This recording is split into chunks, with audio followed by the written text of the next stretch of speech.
Hola, nuevamente, gracias por conectarse a este nuevo video en una nueva sección que tenemos y que les presentamos el día de hoy que se llama Se lo resumimos en 7 minutos.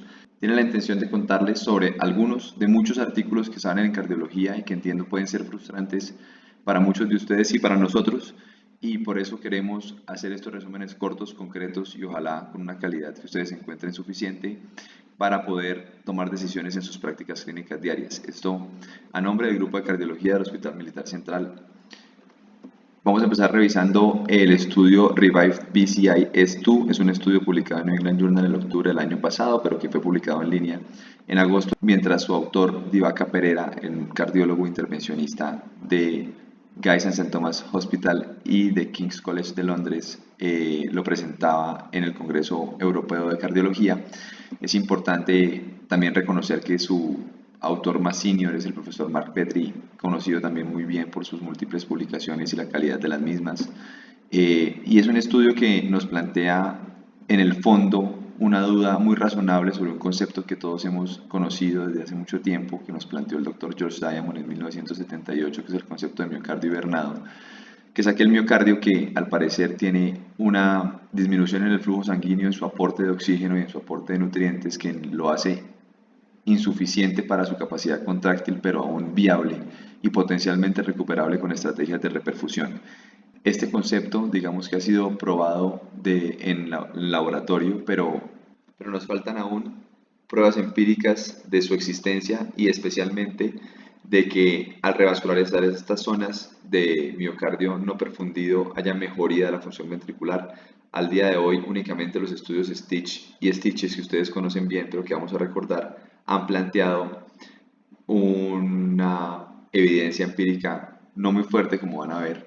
Este primer estudio, el estudio Stitch, publicado en 2011, siguió pacientes por 6 años, comparando revascularización miocárdica quirúrgica versus terapia médica óptima para pacientes con fracción de eyección menor al 35% de enfermedad coronaria, y fue un estudio negativo en el cual no se evidenció diferencias en la mortalidad por cualquier causa, y además pues a un aumento significativo de la mortalidad en los primeros 2 años, especialmente en el primer año, que se ha atribuido a las complicaciones propias de la intervención quirúrgica.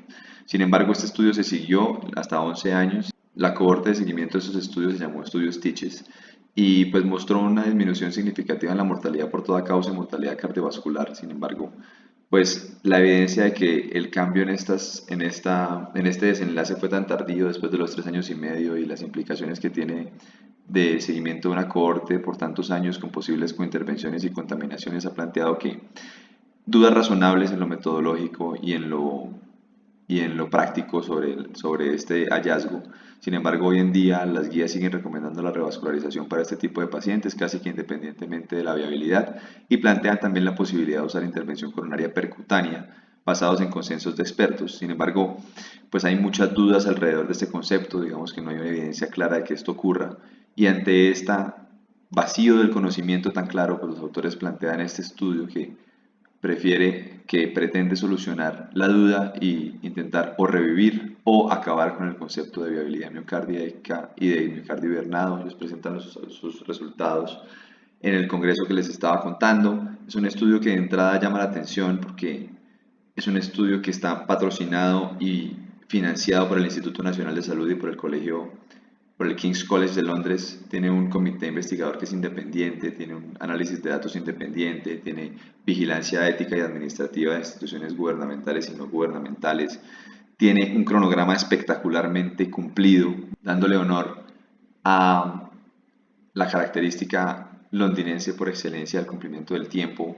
Tiene una pregunta de investigación que es esta: en pacientes mayores de 18 años con cardiopatía isquémica en cualquier clase funcional con fracción de eyección menor al 35% de enfermedad coronaria extensa, que tenga miocardio viable demostrado en al menos 2 segmentos y anatomía viable para revascularización percutánea, hacer intervención coronaria percutánea más tratamiento médico óptimo comparado con terapia médica óptima, impacta en la sobrevida libre de eventos cardiovasculares mayores o sobrevida de la FEBI en 3.4 años, es la pregunta de investigación. Fíjense que tiene un estudio prospectivo, aleatorizado, controlado, de grupos paralelos, abierto. Eso sí, cualquiera podría pensar que es cuestionable, sin embargo, es ciego para los investigadores, ciego para los analistas de imágenes, ciego para quienes adjudican los eventos y ciego para quienes analizan los resultados. Además, pues son desenlaces bastante fuertes que, digamos, se blindan un poco del sesgo de clasificación. Es importante esto.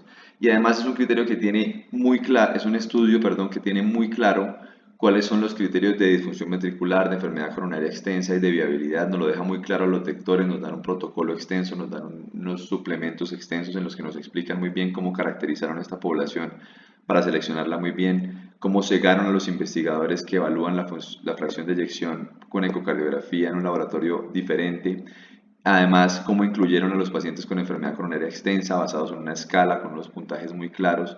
Los pacientes que se incluyeron en este estudio tenían que tener o tronco o arteria descendente anterior proximal o circunfleja proximal o enfermedad multivaso, porque tienen que tener un score de 6 puntos o más en esta escala que necesariamente incluye estos criterios. Se excluyeron, eso sí, y es importante decirlo, a aquellos pacientes con angina significativa en clase canadiense 3 o con infarto reciente. Pero fíjense que después de aleatorizar 700 pacientes, logran hacer seguimiento casi que del 99% de esos pacientes en los siguientes 8 años. Eso es algo también de admirar de este estudio. Y estas son las características principales de los estudios de los pacientes que incluyen. Fíjense que efectivamente podrían resultar un tanto desbalanceado hacia la terapia médica óptima, con un poquito más de hipertensos, un poquito más de diabéticos, un poquito más de infartados previamente. Eh, que eso, digamos, le pondría las cosas más fáciles a la PCI, a pesar de lo cual, pues como van a ver, el resultado es negativo. Eh, pero fíjense cuando uno analiza los resultados, y esta parte es la más corta del video, porque es de pronto lo menos importante cuando uno lo compara con la calidad del estudio que se realizó para obtener estos resultados.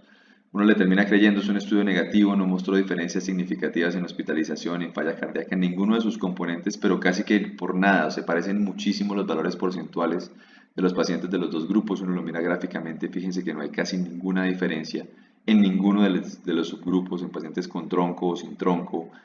En la fracción de eyección pasa algo muy similar. Los pacientes no tienen diferencias significativas en la fracción de eyección ni en las escalas de calidad de vida.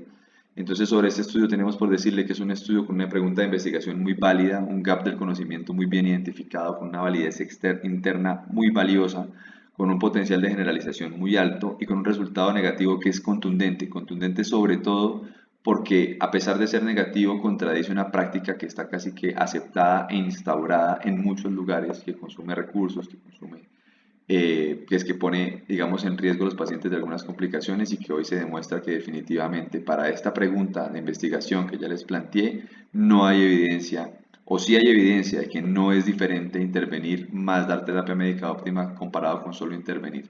Sobre la viabilidad miocárdica nos quedan muchas dudas, sobre todo sobre el tema del miocardio hibernado y su posibilidad de reversibilidad. Y lo que sí se resalta de este estudio es que reconocemos a la terapia médica óptima como la piedra fundamental del manejo de la enfermedad cardiovascular aterosclerótica y de la falla cardíaca, más allá de las intervenciones percutáneas que se puedan realizar. Creemos que esto va a tener cambio en las guías.